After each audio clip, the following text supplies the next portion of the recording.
Crime time में बात छत्तीसगढ़ के जांजगीर चांपा से सामने आई एक ऐसी खबर की करेंगे जिसने हर किसी को हैरान कर दिया। लोगों के पैरों तले जमीन खिसक गई जब उन्हें पता चला कि एक ही घर के अंदर एक या दो नहीं बल्कि चार लोगों की हत्या कर दी गई है। उस घर के बंद कमरों में खून ही खून पड़ा हुआ था। हर तरफ मौत का मंजर दिखाई दे रहा था जिसने लोगों को सोचने पर मजबूर कर दिया। पुलिस जांच पड़ताल में जुटी तो खुलासा चौंकाने वाला हुआ। आखिर किसने यहां मौत का तांडव खेला था, इस रिपोर्ट में देख लीजिए। तारीख 14 मई, जगह जांजगीर चांपा, छत्तीसगढ़। वारदात 4 लोगों की हत्या।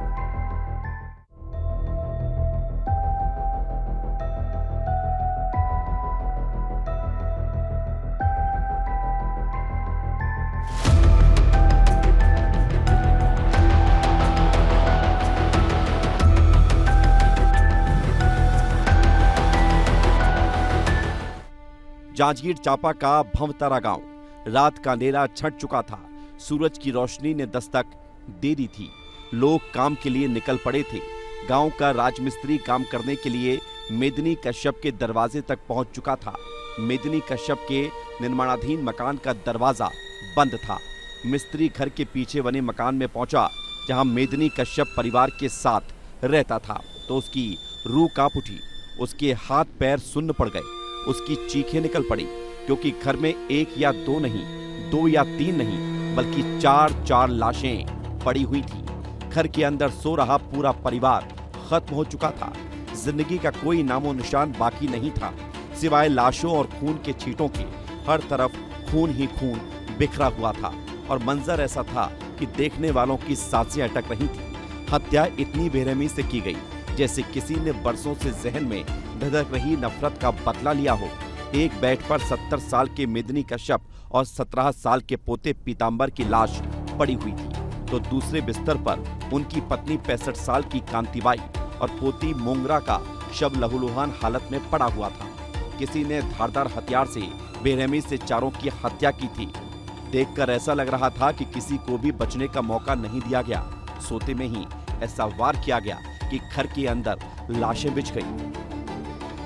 इस समय हम भंवतरा गांव में हैं जहां 4 लोगों की हत्या कर दी गई है। आप ठीक मेरे पीछे देख सकते हैं वही घर है जहां 4 लोग सोए हुए थे और उसके बाद उनकी हत्या कर दी गई है। यहां 2 बेड हैं जहां पे 4 लोग सोए हुए थे।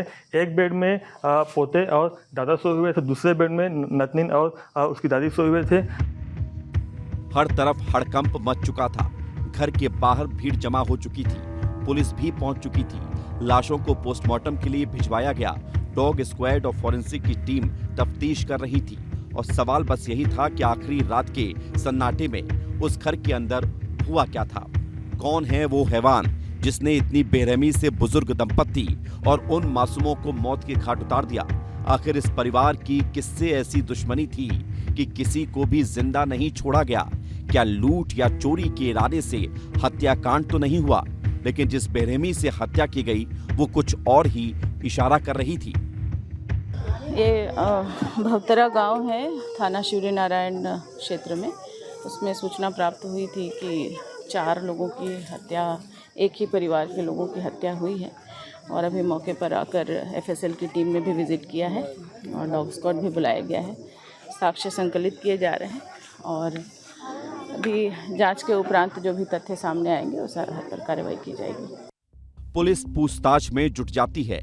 संदिग्धों की तलाश की जाती है। तभी पुलिस को कुछ ऐसा पता चलता है कि उसके होश उड़ जाते हैं क्योंकि इस हत्याकांड के तार घर से ही जुड़ रहे थे। जांच में पता चलता है कि करीब 15 साल पहले बुजुर्ग दंपत्ति के छोटे भाई की भी हत्या हुई थी और हत्यारा कोई और नहीं बल्कि दंपत्ति का मंझला बेटा सोनसाय कश्यप है। संपत्ति के विवाद में सोनसाय ने अपने छोटे भाई को मार डाला था और 1.5 साल पहले ही वो जेल से छूटकर बाहर आया है। पता चला है कि वो आए दिन बुजुर्ग दंपत्ति से पैतृक संपत्ति को लेकर विवाद करता था। बुजुर्ग मेदिनी कश्यप अपने बिना बाप के पोते के लिए नया घर बनवा रहा था। ऐसे में पुलिस के सामने सवाल ये भी था कि कहीं पैतृक संपत्ति का ये विवाद फिर से तो खूनी खेल में नहीं बदल गया। कहीं इस हत्याकांड में भी तो सोनसाय का कोई हाथ नहीं। तभी डॉग स्क्वाड का ट्रेन्ड डॉग एक घर की तरफ जाता है। बार बार घर के दरवाजे पर जाकर रुक जाता है। जिसके बाद पुलिस का शक यकीन में बदल गया, क्योंकि ये घर किसी और का नहीं बल्कि बुजुर्ग दंपत्ति के मंझले बेटे सोन साय का ही था। घर पर ताला लगा हुआ था। पुलिस ताला तोड़कर अंदर दाखिल होती है तो रूह कांप जाती है, क्योंकि घर के अंदर वो हथियार पड़ा था, वो कुल्हाड़ी पड़ी थी जिससे चारों की हत्या की गई थी।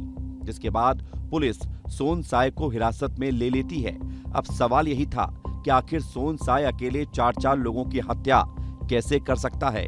क्या उसके साथ कोई और भी शामिल था? और जब पूछताछ आगे बढ़ती है तो सोन साय के बेटे गोलू का नाम सामने आता है, जिसने इस पूरे हत्याकांड में अपने पिता की मदद की थी। मैं पूरा न्याय चाहत माँ।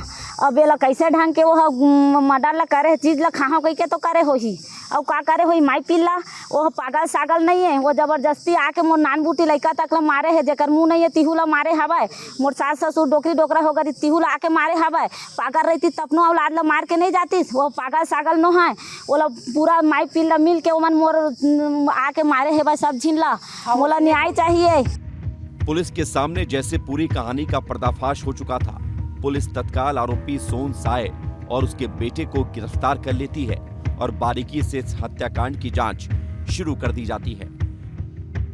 सूर्यनारायण थाना क्षेत्र में भौतारा गांव से सूचना प्राप्त हुई थी कि बीती रात जो है एक ही परिवार के 4 लोगों की हत्या कर दी गई है, जिसमें तत्काल पुलिस की टीम, फॉरेंसिक, डॉग स्क्वाड सभी वरिष्ठ अधिकारी भी पहुंचे थे। और इसमें प्रारंभिक तौर पे जो जांच में है पारिवारिक संपत्ति का विवाद सामने आया है और इसमें उनके परिवार के ही उसके 2 लोगों को हिरासत में लिया गया है और जो पूर्व में अपने ही भाई की हत्या के मामले में सजा काट करके आया है। और 4 लाशें, खून से सना घर और रिश्तों के कत्ल की वो खौफनाक कहानी जिसने इंसानियत को शर्मसार कर दिया।